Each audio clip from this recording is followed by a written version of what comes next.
All right, so are you ready for a deep dive?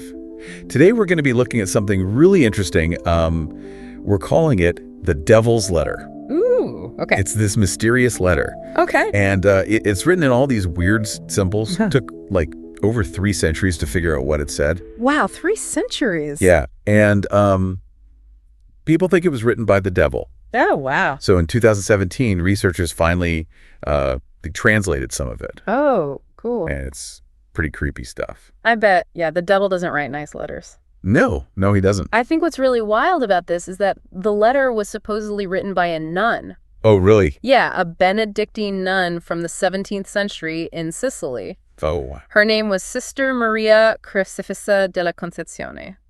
So we had this nun, like a woman devoted to God, right? Mm-hmm.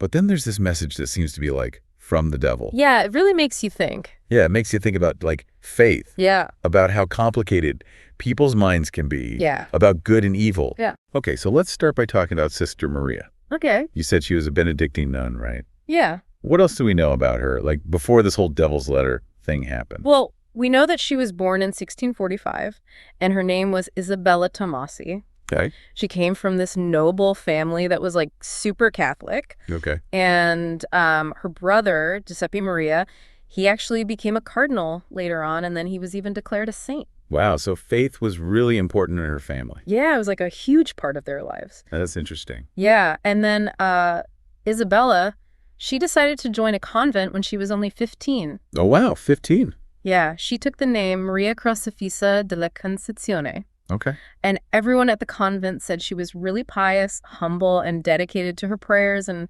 living a simple life. So she seems like she was really devoted to God, which just makes the whole Devil's Letter thing even more confusing. Right. It's a real head scratcher. Yeah, totally. So can I tell you what happened with the letter? Yes, please. Okay, so it was 1676. Okay. And Sister Maria, she was found in her room, Okay. covered in ink. What? Yeah. And she had this note in her hand. Oh, wow. And it was written in this crazy script that nobody could understand. Then what did she say about it? Well, she said that the devil made her write it. The devil made her write it. Mm-hmm. She said he was trying to tempt her away from God. Wow, that's intense. I know, right?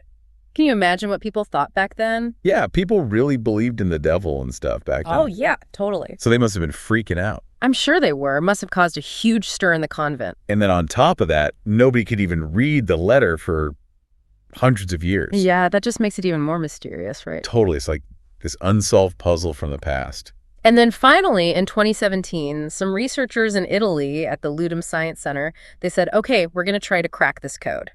Wow, that's cool. Yeah, it's really cool. What do they use? Like some ancient language dictionary or something? Yeah. Actually, they use this software that's usually found on the dark web. What? Really? Yeah, like the kind of stuff that spies use to break secret messages. Oh, wow, that's high tech. Yeah, they really brought in the big guns for this one. So what did they find out? Like what languages were in the letter? Okay, so get this. The software found Latin, Greek, Arabic, and even some runic symbols. Runic symbols? Yeah, it's this crazy mix of ancient alphabets. That's so strange. Yeah, you don't see that every day. How would she even know all those languages? That's what's so interesting, right? It makes you wonder what she was really up to. Yeah, like was it intentional? Did she do it on purpose? Could be. Maybe there's some symbolism in the way she mixed the languages together. I guess we'll have to wait and see what the experts come up with. Yeah, they're still working on it. Okay, so we finally have at least part of the Devil's Letter translated. Yeah. What does it say? Like, what was the devil trying to say through Sister Maria? Well, we have to remember it's only a partial translation, so we don't have a whole picture. Oh, But even the parts we do have are, well, they're pretty disturbing. Really? Yeah, especially when you think about the fact that this was supposed to be written by a nun. Okay, give me an example. Okay, so one part says, humans are responsible for the creation of God. Wait, humans created God? That's like the opposite of what Catholics believe. Exactly. It's like she's saying we made God in our own image instead of the other way around. Right, it's a total contradiction of Catholic teaching. That's why it makes you wonder what was going on in her head. Yeah, was she trying to be rebellious? Or was it something deeper? Like she was struggling with her beliefs or something. Yeah, maybe. Like she was wrestling with some big questions about God and the universe.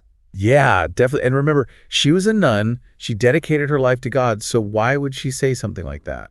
especially in such a cryptic way with all those different languages. Exactly. It's a real mystery. It is. It really is. And it gets even weirder when you look at some of the other phrases in the letter. Oh, there's more. Oh, yeah. There's this one line that says, God thinks he can free mortals. God thinks he can free mortals. And then right after that it says, perhaps now Styx is certain. The Styx? Like the river in Greek mythology. The one that separates the world of the living from the underworld, yeah. Wow, that's creepy, especially right after talking about God not being able to free people. Right. It's like she's saying there's no escape, no salvation. Yeah, that's super dark. It is. And remember, she was a nun. Her whole life was about serving God and getting to heaven. So it's like a total rejection of everything she believed in. Right. Makes you wonder what was going through her mind. It's like we're looking into this really troubled mind, trying to understand this secret language of pain and doubt. That's a great way to put it. But if we shouldn't take these words literally, then what do they mean? That's the big question, right? Yeah. Maybe Sister Maria was using this letter to say things that she couldn't say out loud. Ooh, interesting. Yeah, like what if she had doubts or fears that she couldn't talk about? Or like desires that were forbidden for a nun.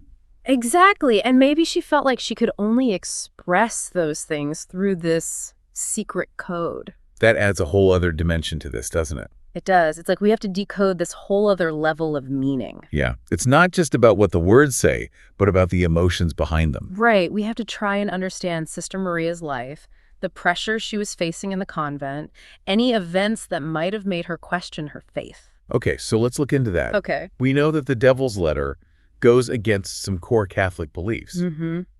And it might be showing us Sister Maria's inner struggles. Right. But what about her saying that the devil was involved? Was she really possessed? Or could there be another explanation? That's the big debate, isn't it? Yeah, it is. We have to remember that in the 17th century, people really believed in demonic possession. Yeah, that's true. And they often used it to explain anything that was, weird or different. So what we might now call mental illness, back then they might have called it demonic possession. Exactly. So maybe Sister Maria was just expressing something that she didn't have the words for. It's definitely possible. I mean, they didn't really understand mental health back then. And there are stories about her acting strange, right? Yeah, like she would sometimes scream and faint at the altar. Oh, wow, at the altar. Mm-hmm. And she said that the devil was tormenting her. That's disturbing, but I guess it could be a sign of some psychological issue. Right. It's hard to say for sure. Okay, so we have these religious beliefs and then the possibility of mental illness. Yeah, it's hard to separate them, especially when you consider the time period. Totally. But let's say we forget about the whole possession thing for a minute. Okay. Could the Devil's Letter have been fake? Like a hoax? Well, some people think so. Really? Yeah, they think Sister Maria might have wanted attention. Ooh, that's juicy. Or maybe she was trying to, challenge the church. Interesting. I hadn't thought of that. Even in religious orders, you have power struggles and personal conflicts. Yeah, I guess that makes sense. So it's not impossible that she made the whole thing up. But if it was a hoax, wouldn't someone have figured it out? You would think so, right? And why go through all the trouble of creating this elaborate code? That's a good point. It seems like a lot of work, especially for a nun. It does, but history is full of hoaxes that fooled people for years and years. That's true. And the fact that the letter was a mystery for so long might have actually helped to protect her secret. How so? Well, it became this enigma, something that people wondered about but couldn't really investigate. So it was like hidden in plain sight. Exactly. So we had these three main possibilities. Yeah. Demonic possession, mental illness, or a hoax. Right. And they all have their own problems and unanswered questions. Yeah, it's like trying to put together a puzzle with missing pieces. We see some of the picture, but not the whole thing. Exactly. And that's what makes the Devil's Letter so fascinating. It really is. It makes you think about all the stuff we don't know. It does. And it makes you think about history and the human experience. Yeah, totally. Even if we never figure out the truth, it's still worth exploring all these possibilities. Absolutely. It's the journey, not the destination. Like that. So let's shift gears a bit and talk about the bigger picture. Okay. What can we learn from this story, regardless of what really happened? Yeah, that's a good question. What does it tell us about faith and reason? About the power of belief? About the human spirit? Those are some deep questions. They are, and I think they're at the heart of why people are still so interested in this story, even after all these years. I agree, and I think they're questions that we need to keep asking. Yeah, for sure. So let's dive into those deeper implications. Let's do it. So we've been talking about the Devil's Letter and all the mystery surrounding it. It's a fascinating story, isn't it? It really is. And, we've been discussing the symbols, the strange message, all the different explanations people have come up with. But now I'm kind of curious about the bigger picture, Okay, yeah. Like, what can we as, people of faith learn from all this? That's a great question. And I think one of the most important things we can take away from this is that faith, it's not always about being absolutely certain. Yeah, that makes sense. It's about wrestling with those doubts, facing the unknown, and like really trying to understand things even when it's hard. Yeah, I get that. I mean, a lot of times we think of faith as just believing without question, but really it can be more like a journey. Exactly. With ups and Yeah, downs, totally. moments of doubt, those dark times, inner struggles. And, those struggles, they can actually make our faith stronger in the end. Absolutely. I think the Devil's Letter, in a way, forces us to face those uncomfortable truths about faith. How so? Well, it makes us ask ourselves, what do we actually believe, and why do we believe it? Yeah. How do we deal with the fact that there's so much evil and suffering in the world? Yeah, and how do we make sense of those experiences that just don't seem logical, Right. Things that make you question everything. Exactly, and those are questions that people have been wrestling with for centuries. Yeah, like forever. And there aren't always easy answers, Right, it's not like a math problem with one right solution. Exactly, but the fact that we even try to figure it out, that we keep searching for truth, even when it's hard, I think that says a lot about our faith. So it's not about having all the answers, it's about the searching. Yeah, it's about embracing the mystery, accepting that we don't know everything, and being open to the possibility that that God works in ways that we might not always understand. That makes sense. And sometimes those ways can seem, strange. Yeah, I get that. Even a little disturbing from our human perspective. Yeah, for sure. The Devil's Letter definitely reminds us that the spiritual world isn't always sunshine and rainbows, right? Right. It can be a dark and scary place sometimes. Yeah. And maybe by facing that darkness, we can appreciate the light even more. Exactly. It's like that saying, the darkest nights produce the brightest stars. The struggles we go through in our faith, they can actually bring us closer to God. So going back to Sister Maria, I mean, we'll probably never really know what was going on with her. That's true. We can only speculate. But whether the letter was from the devil or because of some mental illness or something else entirely, it really shows us how complex people are, It does. And it reminds us that even those who are closest to God, they still have their own struggles, their doubts, their temptations, their suffering. It makes faith seem more, more human. Yeah, I think that's a good way to put it. It shows us that faith isn't about being perfect. Okay. It's about being human and trying our best to stay connected to God. So it's a journey, not a destination. Exactly. It's about learning, growing, and deepening our faith, even when things are tough. I like that a lot. So as we wrap up our deep dive into the Devil's Letter, I want our listeners to think about their own journeys of faith. Yeah, that's a good idea. What challenges have you faced? What doubts have you wrestled with? And how have those experiences shaped your relationship with God? So we've been talking about this Devil's Letter and all the mysteries surrounding it. It's a really intriguing story, isn't it? It really is. And we've talked about the symbols, the message, and all the different theories people have. Yeah. But I'm kind of wondering now, about the bigger picture. Okay. Like, what can we as people of faith learn from all of this? That's a really good question. And, I think one of the biggest takeaways for me is that faith isn't always about certainty. Yeah, I think I understand. It's about wrestling with doubts and, facing the unknown and like really trying to understand things even when it's hard. That really resonates with me. We often think about faith as this like unshakable belief, but the reality is that it's more like a journey. Exactly. All these twists and turns, right? Yeah, absolutely. Moments of darkness, internal struggles. Yeah, and, those struggles, even though they're tough, they can actually make our faith stronger in the end. I think you're right. And I think the Devil's Letter, in a way, really makes us confront those truths about faith. In what way? Well, it forces us to ask ourselves, like, what do we believe?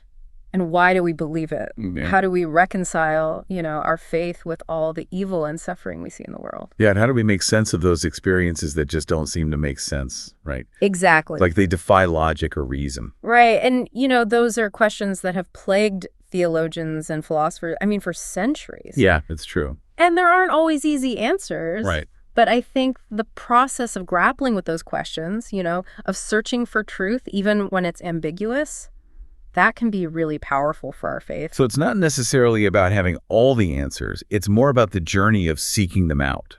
Yeah, exactly. It's about embracing the mystery and acknowledging that we don't have all the answers and being open to the possibility that, God works in ways we might not fully understand. Yeah, that makes sense. And sometimes those ways might seem strange or even, unsettling to us as humans.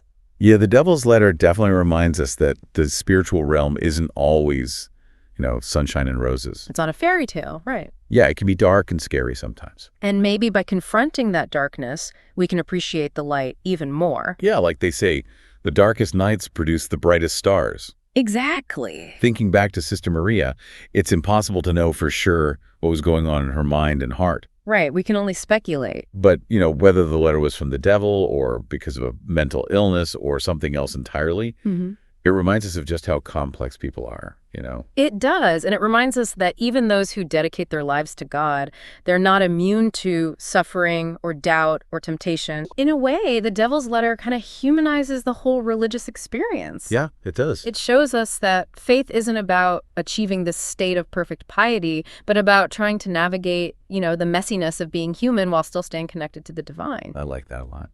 So as we wrap up our deep dive into the Devil's Letter, I really want our listeners to think about their own faith journey. Yeah, that's a great idea. What challenges have you faced, right? Yeah. What doubts have you had to wrestle with, and how have those experiences shaped your relationship with God? Those are really important questions for all of us to think about. They are, and remember, it's okay to ask questions, to seek guidance, and to lean on your community of faith for support. I think that's great advice. The Devil's Letter may be shrouded in mystery, but ultimately I think it points us toward the power of faith, the importance of seeking understanding, and the resilience of the human spirit in the face of the unknown. Beautifully said, and thank you so much for joining us on this exploration. It's been my pleasure. And to our listeners, we hope this story continues to spark your curiosity and inspire you to delve deeper into the mysteries of faith and the human experience. Yes, absolutely. Until next time, keep searching, keep questioning, and keep the conversation going.